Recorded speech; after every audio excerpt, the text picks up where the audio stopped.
right, y'all, welcome to Liberate. I want to talk about water. Now, I spoke about electrolytes in my last video, but I thought I would emphasize water. Now, here's the problem. Y'all either drink too much water or too little water. And you can drink too much, trust. So the problem is some people go have those big gallon jugs and they'll fill it up twice and just guzzle water. Number one, you don't absorb water very well when you guzzle it. Number two, it takes 40 minutes before it reaches the cells. You have to start sipping your water once you wake up.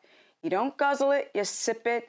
Now, it depends on what time you go to the gym, but you want to make sure that you at least get a half a liter in 40 minutes before you hit the gym, all right? So that's a half a liter at least 40 minutes before you hit the gym, and you're going to sip on that half liter to a whole liter, depending on your day, depending on the time of year. If it's summertime and you're outside and it's friggin' 100 and something plus degrees or 50 degrees Celsius, you want to start really just sipping all throughout the day, even up to the point where you go to the gym, but you want to start at least 40 minutes without guzzling. Now, with that said, keto people, doesn't matter if you're keto omnivore or keto carnivore, you have to get in enough water because you dump a lot of water via the kidneys because carbs make you hold on to water.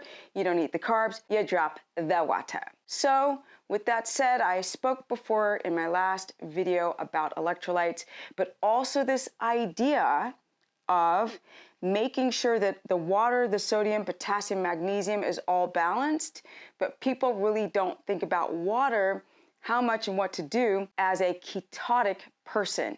Now, I'm 5'3", but my water requirement on a sweaty day would be just about 2 liters, not much more. I'm not a big sweater. If I were to sweat, just sweat bullets, I would probably go up to 3 liters. That goes for a bigger person, male or female. If you're not sweating to death, you're going to be around 2 liters, 2.5 liters, 3, but most people don't go over 3, and you wouldn't hit a gallon.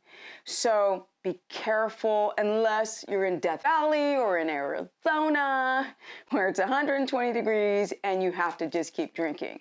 But if you're not that, you're in your car, you're going to your job, yeah, you might sweat in your gym workout, but essentially you don't want to overhydrate the cells because if you guzzle too much water, those cells become inefficient at absorbing the water.